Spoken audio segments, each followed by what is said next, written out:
Sua pergunta presente, por favor. Boa noite, eu sou Ana Paula, faço Direito na Universidade da região de Joinville e sou de Joinville, Santa Catarina. A minha pergunta ela é direcionada à deputada. Levando em consideração a grande demanda de jovens que saem do ensino médio e já tentam ingressar no ensino superior e a falta de verbas de investimento público e também o quanto isso favorece a iniciativa privada, eu queria perguntar, no que diz respeito, se isso pode, se a universidade pública e as universidades, faculdades privadas, elas têm condições de suprir uma formação acadêmica ideal. A sua opinião sobre isso? Você quer que a universidade pública e a privada, se elas têm condições isso, de as duas juntas suprirem a demanda? Isso, a grande demanda. Sim. A gente, infelizmente, tem poucas pessoas nas universidades. Nós temos 6,5 milhões de pessoas cursando algum curso superior, que não necessariamente é na universidade, mas a gente tem aí mais de 30 milhões de pessoas no ensino médio. Então, isso demonstra que menos de 20% das pessoas que cursam o ensino médio, egressos do ensino médio, entram no curso superior. Eu acho que o ensino privado ele cumpre um papel, né? A gente não tem o ideal, o sonho de todos nós é que a educação fosse totalmente pública, gratuita, né? E de qualidade. Mas a gente sabe que ainda não é uma realidade no Brasil, infelizmente, e a gente precisa lidar com essa realidade fática. Então, o ensino privado ele cumpre um papel, agora tem que ter realmente uma forma de acompanhamento que foi criado, né? Os Sinais aí ele tem toda uma forma de acompanhamento das universidades, do curso, do aluno, para que a gente não tenha realmente uma faculdade aí oferecendo curso de péssima qualidade e transformando a educação em mercado, que é o que a gente não deseja. Deputada, já chegou uma pergunta aqui pelo WhatsApp para o deputado Eduardo Bolsonaro. A pessoa de Jardinópolis, o Rafael Souza, ele diz que algumas universidades do país estão se tornando um ponto de doutrinação de alguns partidos. E quer saber se o que o deputado acha que pode ser feito com os que se dizem defensores dos estudantes, como a UNE, que levam a ideologia de determinados partidos políticos para dentro da universidade. Bem polêmico, deputado. Isso, infelizmente, ocorre mesmo. Frequentemente, os DCEs e os centros acadêmicos eles são ligados a partidos políticos e eles servem não aos estudantes, mas sim aos partidos políticos pelos quais eles são vinculados. E você acha que isso interfere na qualidade do ensino superior? Olha, na verdade, isso interfere no dia a dia do aluno, na maneira dele pensar e, com certeza, na maneira dele contestar, por exemplo, o professor. Por exemplo, estávamos falando aqui da UNE. Carina Vitral, presidente da UNE, foi candidata pelo PCdoB nas últimas eleições à prefeitura, salvo engano, de Santos. Será que ela realmente está preocupada com os alunos ou ela está preocupada no seu levante político, no seu cacifamento para as próximas eleições? Então, na verdade, essa é uma crítica que a gente faz e isso acaba, sim, entrando dentro das salas de aula através de professores. É óbvio. O aluno universitário ele não é mais uma presa tão fácil como os alunos do ensino fundamental ou ensino médio. Mas isso aí sim existe dentro das faculdades e vários relatos e denúncias estão chegando até nós, deputados, principalmente, que não somos da esquerda, né? Porque esse ambiente é dominado muito pelos professores aliados a esses partidos políticos e o reflexo está aí, né? 13 anos de governo do PT e cada vez mais uma piora no ensino público. Deputada, a gente tem uma outra pergunta, essa agora para os dois deputados, e um tema bem atual. Ontem a Câmara dos Deputados rejeitou uma proposta de emenda à Constituição em segundo turno que permitiria que as universidades públicas cobrassem por cursos de especialização e pós-graduação, aquelas especializações lato sensu, e também poderiam cobrar por cursos de extensão. Foi um placar bem apertado, faltaram apenas 4 votos para que a proposta fosse aprovada. E o João Lobé, de Porto Seguro, quer saber exatamente qual é a opinião de cada um dos deputados sobre essa votação de quarta-feira. Eu não vi o voto da professora Marcivânia, mas eu acho que houve uma convergência. Eu votei contrário à PEC. Votou contrário também? Na verdade, eu entendo que se a universidade é pública, não há o porquê você cobrar. Isso aí é a criação de um monstrinho jurídico. É a mesma coisa de uma estrada federal, ela não foi privatizada, segue sendo federal, mas cobrança de pedágio. Calma aí. Nós pagamos os tributos, nós pagamos o IPVA. Como é que pode ser feita uma cobrança de um serviço que é ofertado gratuitamente para a sociedade? Realmente não há que você concordar. Agora, se o governo não tem condição de dar continuidade àquela prestação de serviço, aí sim vamos debater a privatização. Por que não? Deputada. Bom, eu votei contra a 395, acho que é um precedente perigoso que iria ser aberto caso a PEC ela fosse aprovada. A gente viu uma declaração da secretária executiva do Ministério da Educação ainda essa semana dizendo que isso poderia acontecer em um breve tempo de as graduações serem cobradas nas universidades públicas, o que é inconstitucional. As universidades públicas elas não podem cobrar pela prestação de seus serviços. Então, era um precedente perigoso. A gente entende que existe, na verdade, a gente está andando a contramão do que vem acontecendo no restante do mundo. Nós precisamos de mais investimentos na educação. A gente não vê a educação como um gasto, a gente vê como um investimento necessário para toda nação que quer se desenvolver. Isso é histórico, a gente avalia os países que cresceram economicamente, socialmente. A gente viu que houve um investimento massivo na educação pública. Então, a gente está à contramão, já tentando privatizar, porque é uma forma de privatizar. A gente vai cobrar num curso lato sensu, depois abre um precedente, cobra a graduação também. Então, a gente só vai ter uma educação mesmo, na verdade, pública para todos, quando a gente tiver mais investimentos. E aí a gente entra na contramão quando a gente aprova, por exemplo, uma PEC, como a 241, que estabelece um teto de gastos públicos para a saúde, para a educação, para a segurança pública, para a assistência social. Todas as políticas sociais estão contingenciadas por 20 anos. 20 anos. E aí se pergunta, por que colocou isso na Constituição? Se você tem instrumentos, na verdade, administrativos para fazer isso, a LDO, a LOA, que você pode limitar gastos na LOA, na LDO. Por que colocar na Constituição? Porque, na verdade, vai ferir um preceito constitucional.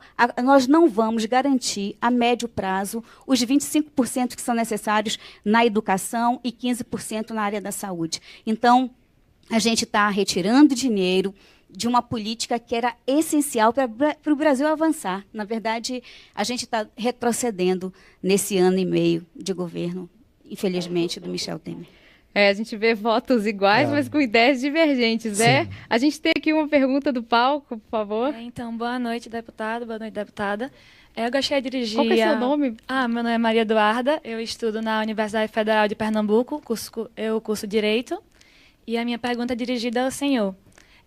A gente levando em conta que o programa de financiamento estudantil, ele diminuiu em algumas faculdades, até foi cortado para os alunos que estão entrando recentemente, e que isso prejudica muitos alunos, principalmente dos cursos mais caros, como os de medicina.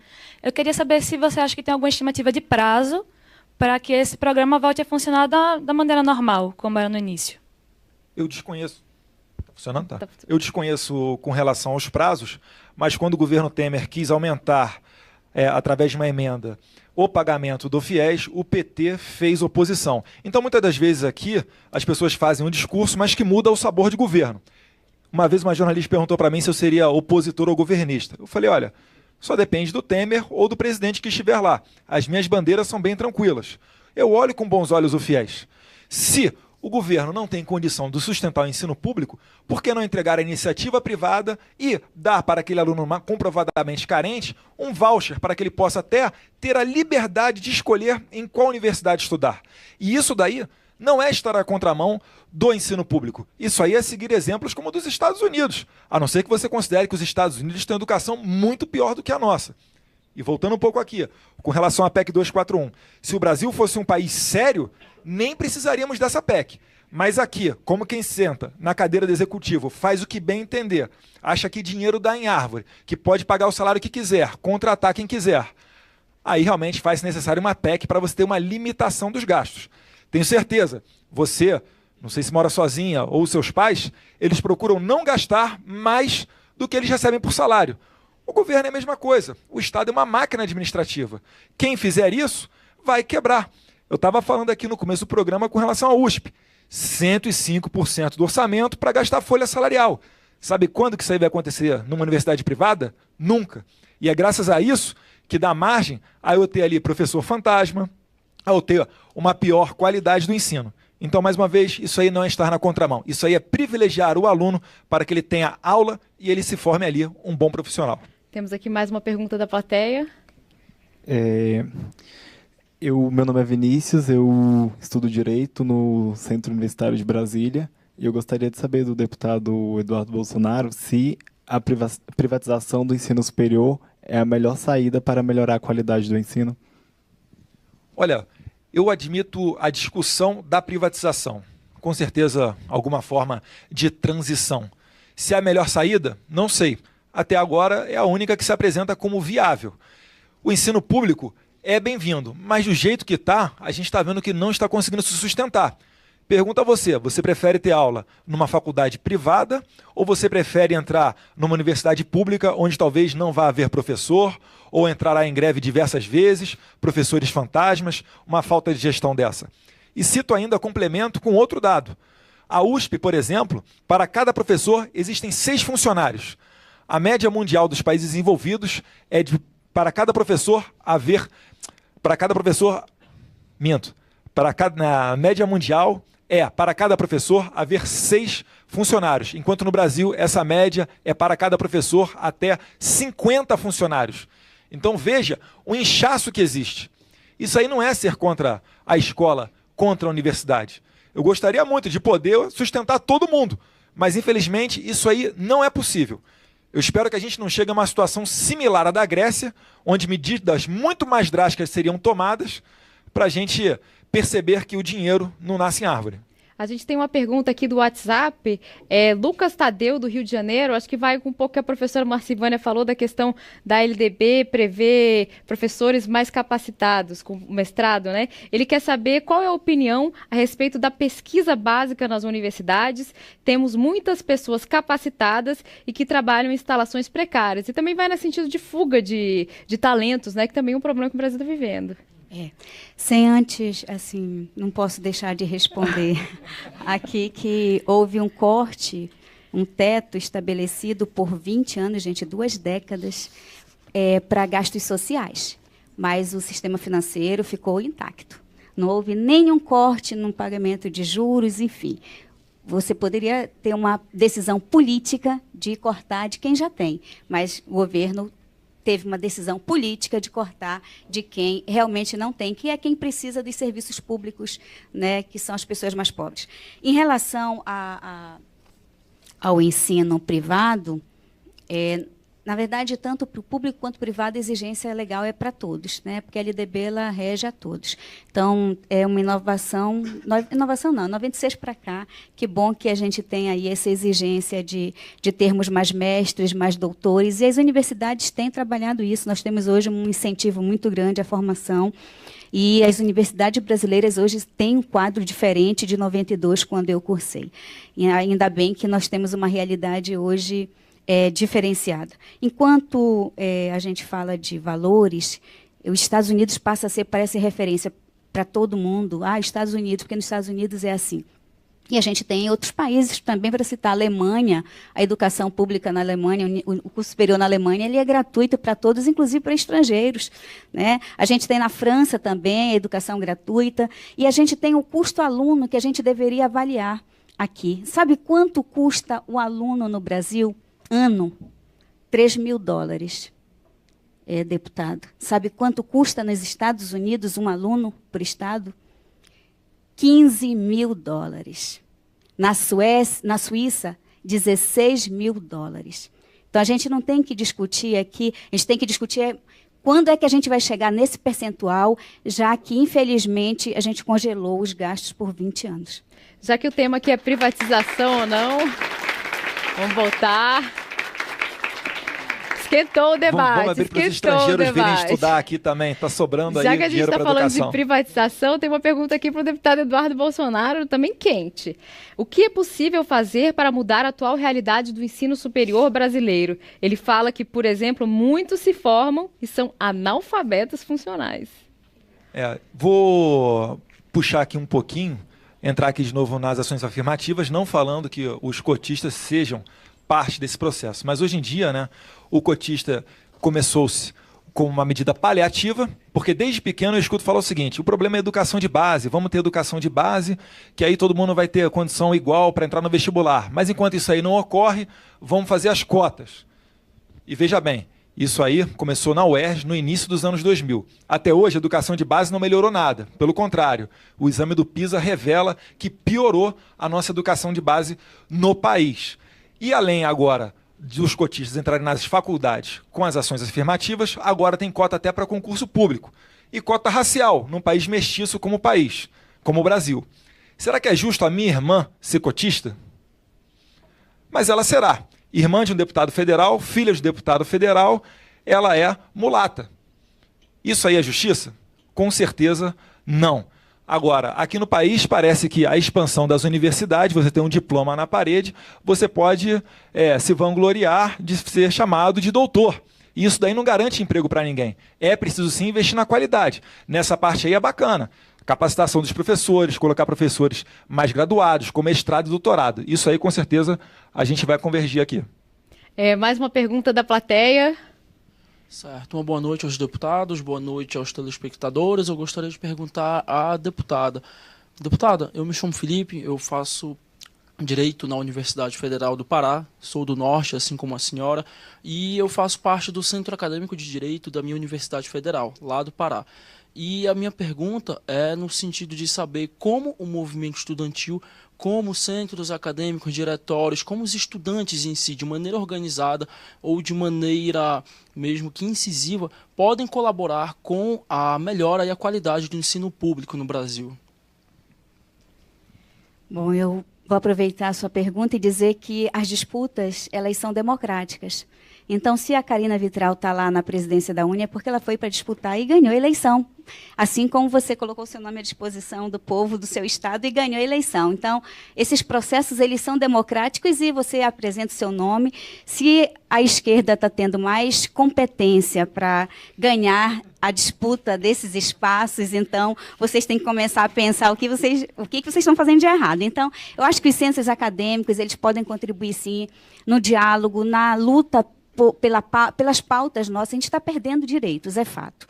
Né? Porque não basta garantir o acesso, democratizar o acesso. A gente precisa garantir que as pessoas permaneçam e terminem a sua graduação.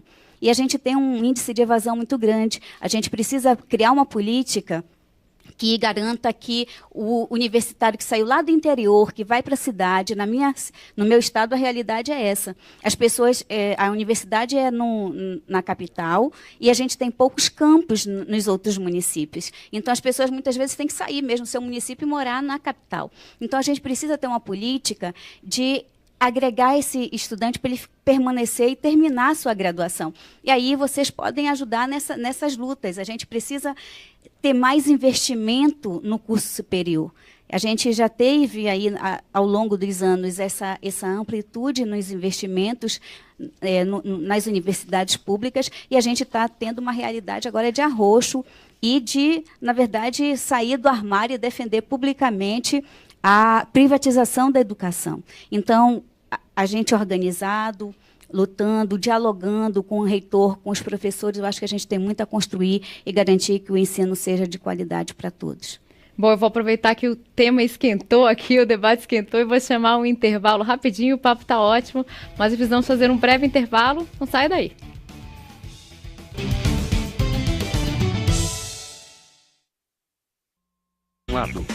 Nós estamos entregando o pré-sal para as grandes petrolíferas do mundo. Ponto. É isso que nós temos que discutir. Outro lado. É falso dizer que a empresa está sendo vendida. É verdadeiro dizer que está se buscando a iniciativa privada para aumentar a produção. Um ponto. Num país com as carências que o Brasil tem, na educação, na saúde, na assistência social. Isso aqui é o retrocesso absoluto. O contraponto. O povo quer, na verdade, é o resultado. Responsabilidade, sim, com o país. Nós possamos avançar nas demais reformas. E aí nós temos que ter coragem. Fatos e opiniões. Toda sexta, aqui na TV Câmara.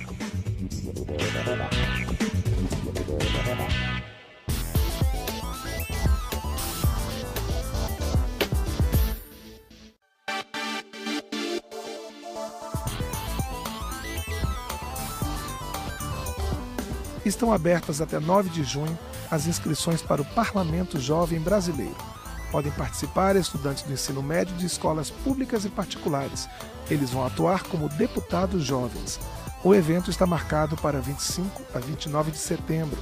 As inscrições podem ser feitas pela internet www.câmara.leg.br/pjb. Mais informações na página do projeto no Facebook.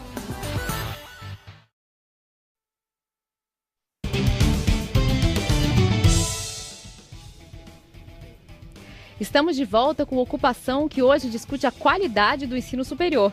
E quem está respondendo as perguntas dos nossos estudantes universitários são o deputado Eduardo Bolsonaro e a deputada professora Marcivânia. E você que está em casa, mande sua pergunta. Mande um WhatsApp para 61996202573, que a gente passa sua pergunta aqui para os deputados também. Temos perguntas da plateia. Boa noite, deputada. Boa noite, deputado. Meu nome é Rômulo, eu curso o 4º período de Direito pela Universidade Federal de Minas Gerais. E cada pessoa tem suas próprias características, tem suas próprias dificuldades, seus próprios interesses, suas próprias facilidades.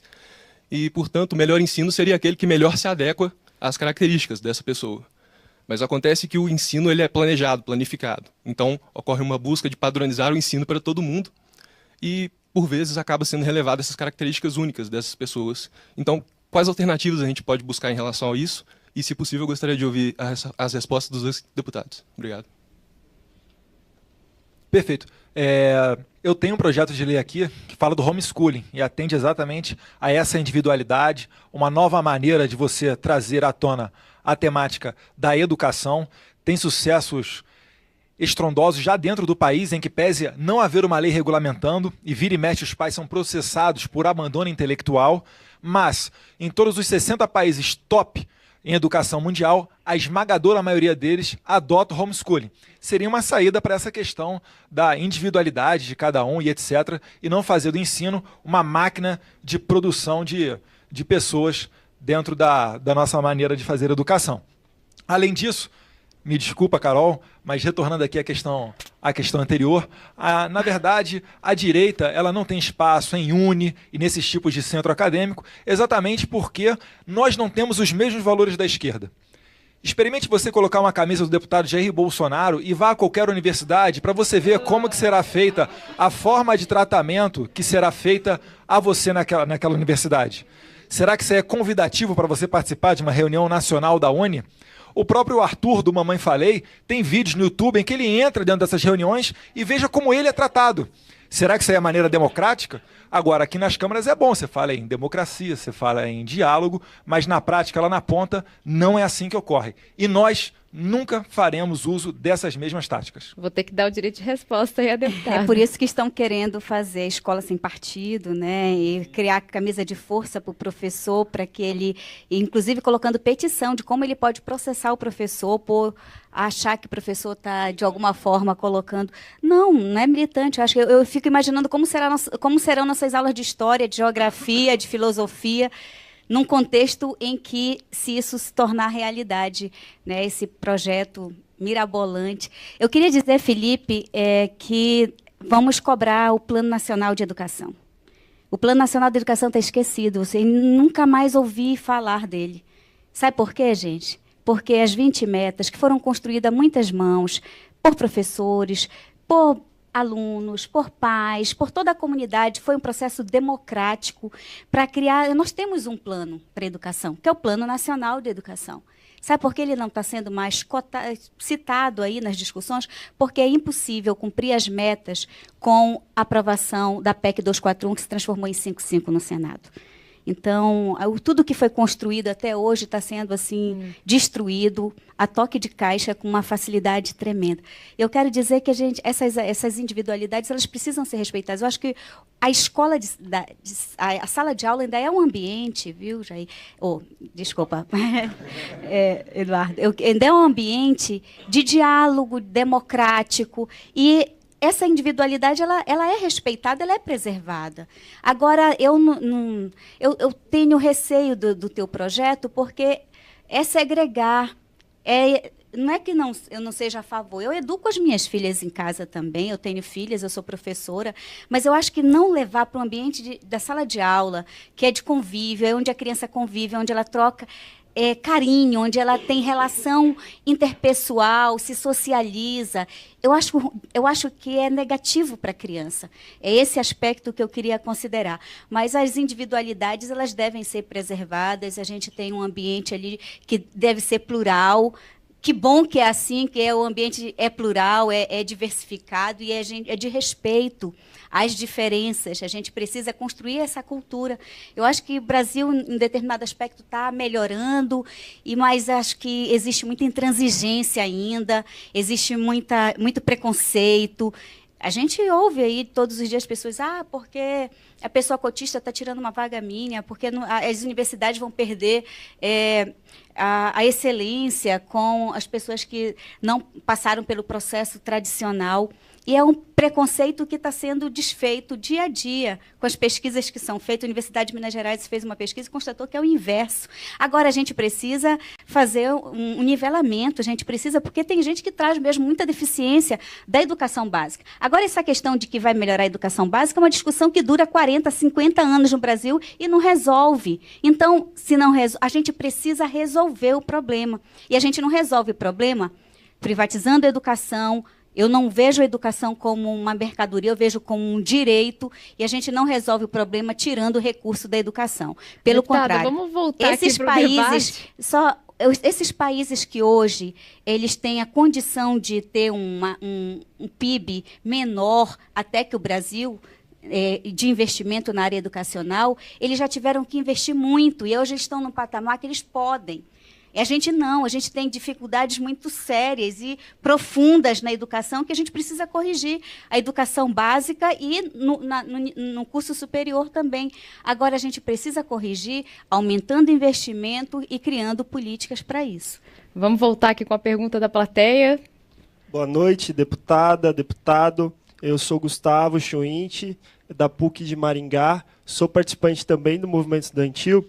E eu gostaria de perguntar para os senhores deputados, o Brasil vem passando por um processo de incremento no ensino superior através da mercantilização do ensino. Como os senhores entendem a qualidade do ensino cada vez mais baixa no universo superior e também a falta de incentivo à pesquisa, à extensão, como isso vem atrapalhando a educação superior como um todo? Vamos passar para o deputado Eduardo Bolsonaro. Na verdade, esse boom, no crescimento das universidades, ele se deu ali no segundo mandato do presidente FHC. E, na verdade, ao que parece, o MEC não está sabendo controlar, o nível dessas universidades. Então, o que eu vejo é o seguinte, tanto universidade pública quanto privada, que realmente se mostrem totalmente ineficientes, que formem alunos que não estão preparados para o mercado de trabalho, ou que não passem nas provas mínimas, realmente é porque tem algum problema nesse curso. Ou faz um projeto para melhorar a qualidade do curso, uma gestão melhor, ou então, infelizmente, essa universidade aí ela não pode continuar, porque ela não está formando estudantes. Então, essa é a minha opinião com relação a isso. De fato, abrir faculdades à torta e à direita não é a solução para melhorar a educação, e sim o incremento na qualidade. Temos uma outra aqui na plateia. Boa noite, meu nome é Amarílio, eu faço pós-graduação em Planejamento e Gestão Pública e minha pergunta vai para a deputada. Deputada, estamos vivendo num momento de austeridade, tá certo, econômica, vários cortes de gastos, incluindo a PEC, chamada PEC da Morte, que corta por 20 anos os gastos em saúde e educação. Então eu queria saber da senhora um prognóstico, tá certo, otimista, pessimista, não sei, do que pode acontecer diante desse cenário e se tem alguma forma de mudar isso. Segundo uma colega minha deputada, muito querida, ela diz que essa é uma seleção natural, viu? Porque as pessoas vão morrer, infelizmente, porque os recursos não combinaram com a população, então a população vai continuar nascendo, vão continuar nascendo crianças, e a gente vai continuar com a população aumentando, e a gente tem aí um corte de gastos que vai na verdade, causar, né, daqui a pouco mesmo as pessoas vão morrer, se o SUS, que é um sistema muito bom, mas que ainda tem muita coisa para corrigir, principalmente de desvio de recursos, a gente já tem problemas, agora imagina diminuindo esses investimentos. Mas eu queria te dizer que as perspectivas elas não são boas, não são. Infelizmente, a gente não pode ficar avaliando em médio prazo, porque se a gente não tem investimento, se a gente, as universidades estão sofrendo já as consequências, né, de contingenciamento de recursos.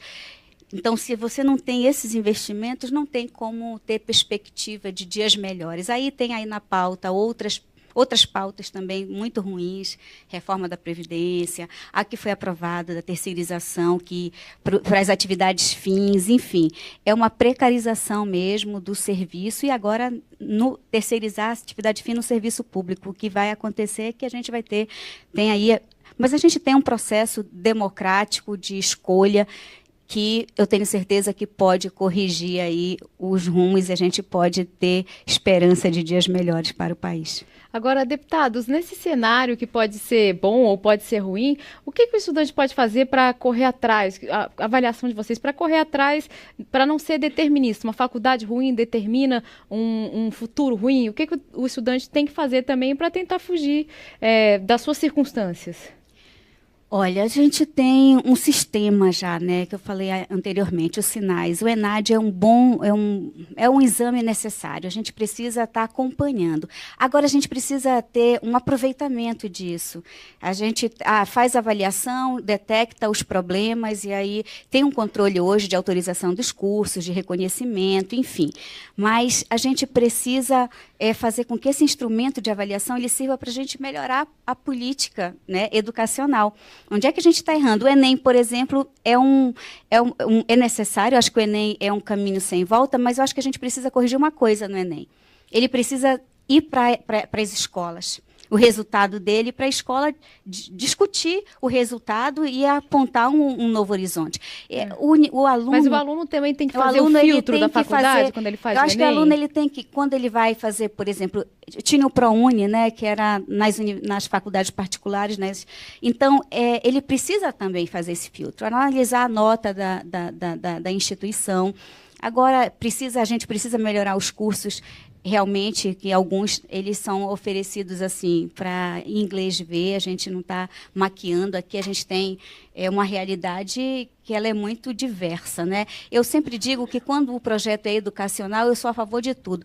Inclusive, como eu disse, há espaço inclusive para as faculdades particulares, para o setor privado. Agora, o que eu acho é que não pode, a democratização ela tem que vir mesmo com a qualidade necessária, para a gente não estar fazendo de conta que ensina e o aluno fazendo de conta que aprende, e a realidade ela não muda assim. Então, a pesquisa e extensão, por exemplo, ela é feita assim, quase que na sua totalidade, pelas universidades públicas, né? Então, a gente precisa investir mais em pesquisa, em extensão, não só no ensino, né? A universidade ela é ampla, ela tem várias áreas de atuação e que, às vezes, não são muito exploradas.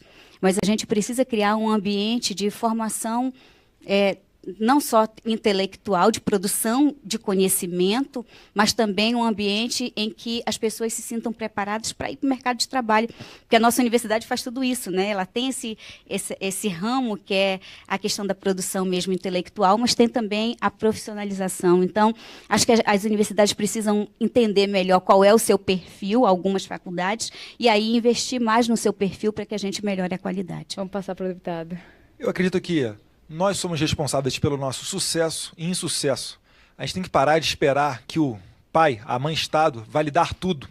O aluno tem que ser responsabilizado. Então, eu acredito que ninguém melhor do que ele, que se ele se dedicar à educação, a fazer o dever de casa, a estudar em casa, ele mesmo vai se aperfeiçoar e se tornar uma pessoa melhor, mais preparada, não só para fazer um vestibular, como para, quem sabe, conseguir até uma bolsa numa universidade privada. Só que, infelizmente, hoje em dia, o que vigora no país é uma ideia de um Estado gigantesco. A América Latina ela bate recordes de corrupção, não porque quando a gente nasce, tá ali, ó, nasceu um corrupto. Não.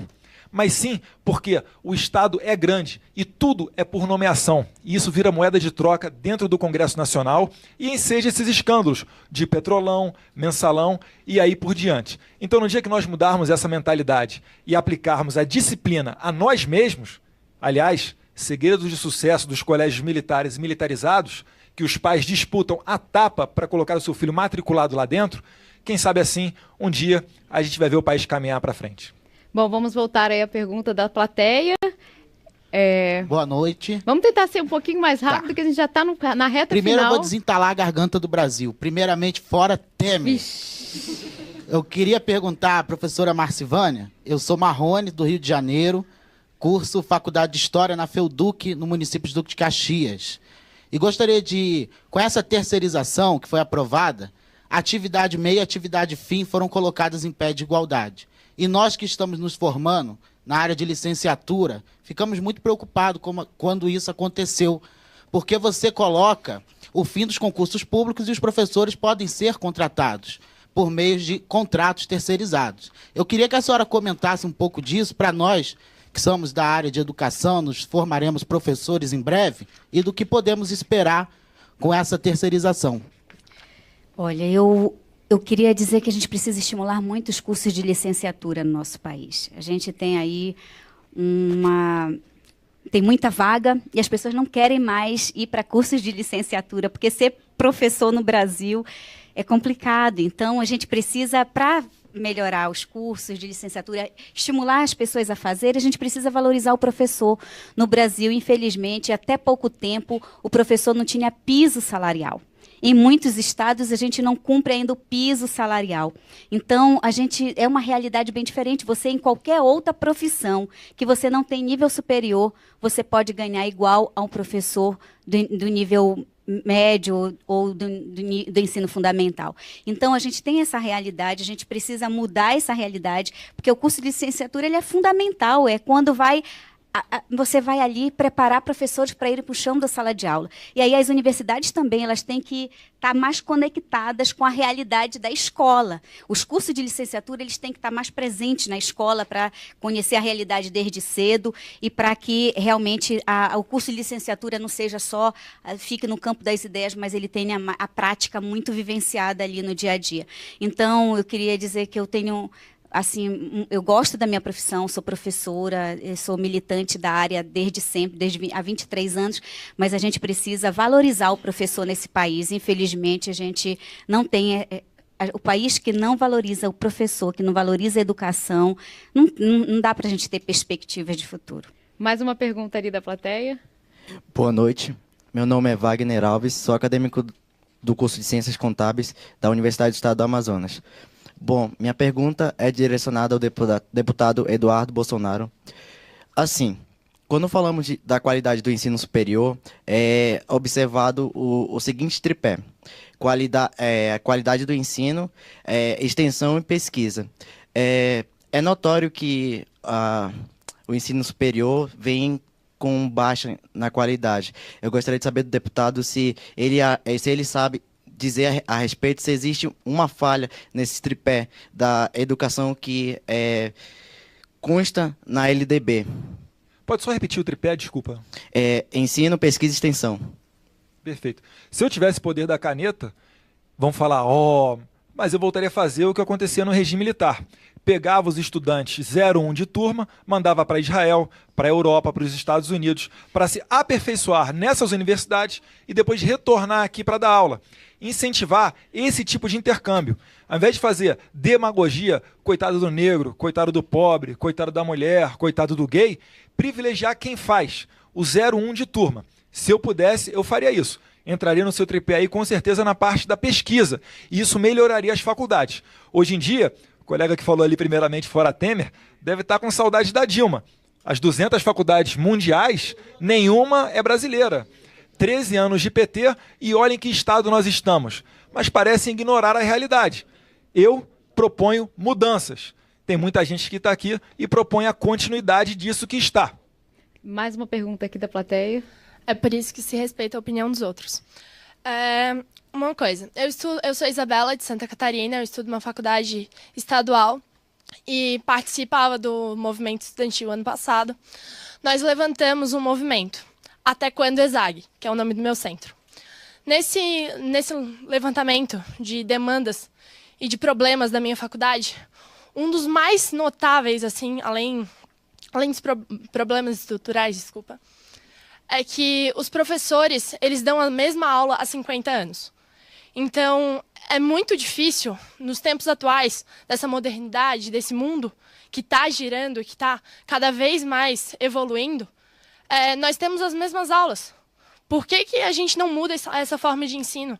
Já que estamos falando aqui de qualidade de graduação. Eu acho que é um ponto que tem que ser levantado, é exatamente esse. Gente, a gente precisa de aulas mais dinâmicas, mais práticas. Eu peço aos deputados comentarem sobre isso. E, por favor, deem atenção a isso, porque isso é realmente muito importante para nós graduandos. Vou passar para a professora Marcivânia. Seu nome? Isabela. Isabela. Você mora em? Eu moro em Paulo Lopes, uma cidade do interior da Grande Florianópolis, que é a capital de Santa Catarina. Certo. Então, a gente tem, na verdade, dificuldade mesmo de acompanhar toda a evolução tecnológica, enfim. E as práticas pedagógicas, elas devem acompanhar. Né? Ela deve acompanhar essa modernidade que está apresentada aí, que a gente precisa tornar as aulas. Se as aulas não forem atrativas, se não forem interessantes, o aluno realmente perde, seja ele lá da educação infantil, seja, né, cursando alguma graduação, perde o interesse pela universidade se as aulas forem monótonas, né, se não tiverem ali um incremento que a tecnologia nos fornece, que, enfim, nós temos práticas pedagógicas hoje que podem transformar a aula em um bom ambiente de aprendizado. Então, isso é necessário, por isso que eu falei, nos cursos de licenciatura é muito importante que ele esteja conectado, né, com essa realidade, e a gente tem que formar melhor professores. A gente tem que formar melhor os professores para que eles, né, deem melhores aulas e a gente tenha um ambiente de aprendizado mais eficiente e mais eficaz para os nossos alunos. Pergunta na plateia. Só complementando, assim, tem vários professores ótimos que gostam de debater e tal, mas tem professores que realmente não aceitam opinião, que não aceitam críticas, e que deveriam ser críticas construtivas para nossas aulas. Então, eu acho que os professores também não têm... claro que eles já são formados, estão ali para nos darem aulas, mas eu acho que eles têm que olharem para o aluno e ver que eles também têm conhecimento, que ali há uma troca de pessoas, uma troca de seres humanos, e que elas também têm que ser ouvidas. As críticas, elas são construtivas. Vou deixar outra colega aqui da plateia falar. Boa noite, deputados. Meu nome é Líbia, eu sou estudante de Direito da Universidade Federal de Roraima. E a minha pergunta é voltada à deputada, que, assim como eu, é do Norte. Deputada, eu conheço o abandono dos municípios com relação à educação superior, especialmente no Norte. E também a questão da ausência de um currículo preparado às especificidades de cada região. Como a senhora acha que a gente pode democratizar o ensino no interior das regiões, respeitando as peculiaridades regionais? Perfeita a tua pergunta. Primeiro, eu tenho uma divergência na política atual no Ministério da Educação. O custo aluno ele não deveria ser igual em todo o Brasil. Porque nós temos regiões que, graças a Deus, ou a história, enfim, a construção, de que já superaram muitas das suas dificuldades. Né? O Sudeste, o Sul, eles estão em outro nível, é fato. E o Norte e o Nordeste, a gente ainda está com... As dificuldades nossas são as que eles enfrentavam há décadas atrás. Então, nós temos que ter um custo-aluno diferenciado. O aluno que estuda lá no interior, nas áreas ribeirinhas ou indígena, ele tem uma realidade diferente, ele custa mais, porque você, para ir para a escola, tem que ter toda uma logística que é diferenciada. Então, a política ela tem que ser realmente diferenciada para corrigir essas desigualdades regionais que, apesar de a gente ter trabalhado para diminuir, já melhoramos muito no governo do Lula e da presidenta Dilma, diminuímos muito a desigualdade regional, regional. Essa é uma realidade. É só ir no Nordeste brasileiro e andar pelas estradas brasileiras que a gente verifica isso e nota isso. Agora, a gente precisa realmente ter um olhar diferenciado. O Norte e o Nordeste, eles precisam de mais investimentos, porque a distância é muito grande para você se deslocar, para estudar. Os campos universitários, agora a gente está tendo dificuldade. O Amapá que tem campo que está pensando em fechar porque com contingenciamento de recursos. E aí as pessoas não vão ter condições de mandar o seu filho para a capital para estudar, porque isso é oneroso para as famílias. Quem pode já tem dificuldade, quem não pode mais ainda. Então, a gente tem aí uma política que eu defendo de permanência dos estudantes nas universidades, e aí precisa ter bolsa, sim, precisa ter bolsa, precisa garantir que o aluno ele fique lá e faça a sua graduação, e a gente precisa ter esse olhar diferenciado, uma política diferenciada para as regiões, para atender as especificidades de cada uma. Vamos rapidinho agora, porque faltam poucos minutos para o final do programa. A última pergunta, acho que é para o deputado Eduardo Bolsonaro. Boa noite. Pra mim. Curtinha. Boa noite a todos. Eu sou a Jéssica, de Jaru, Rondônia. Sou estudante da Faculdade Finca Unicentro, do curso de Ciências Contábeis. E a questão, para levantar a pergunta, é a mesma que ela, que nosso estado de Rondônia é muito carente em respeito à educação. Que como no meu município mesmo, nós só temos uma faculdade particular. Então, assim, nós vemos o descaso em questão até mesmo da falta de condição de trabalho aos profissionais da educação, que até mesmo eles precisam de especialização, de uma condição de trabalho para que eles possam transmitir um ensino melhor aos alunos. E a questão, qual seria, se vocês têm algum projeto, algo que levasse uma melhoria ao nosso estado, até mesmo à nossa cidade de interior, que seria isso. Obrigada. 1 minuto, deputado. Perfeito. Aí sim cabe um investimento público, uma universidade pública. Não existe iniciativa privada, não tem atrativo, e o povo da região não merece morrer ali sem ter uma escola ou uma universidade. E com certeza também eu apoio essas investidas em transporte escolar. Todos nós temos direito à educação, isso aí está garantido na nossa Constituição, assim como está garantida a previsão do provimento de cargos através de concurso público. Então essa história de que a terceirização vai acabar com o concurso público é uma falácia, continuará havendo. E as universidades devem estar agradecendo aos céus a lei da terceirização, que vai dar um fôlego a eles para não fechar as portas e continuar fornecendo professores e aulas aos universitários. Deputado, Fechei. Perfeito, 1 minuto perfeito. Infelizmente, de muita pergunta ainda, mas o nosso tempo está acabando. E antes de encerrar aqui o programa, eu quero agradecer a todos os estudantes que aqui tiveram, aos deputados, e também a você que acompanhou, mandou muitas perguntas pelo WhatsApp. Não se esqueça de entrar no nosso site para saber mais sobre o estágio visita. E quem sabe você não vem acompanhar de perto o próximo programa. A gente agradece ainda à 2ª Secretaria e ao Centro de Formação e Treinamento da Câmara que fazem o estágio visita. A gente se vê no próximo Ocupação. Tchau!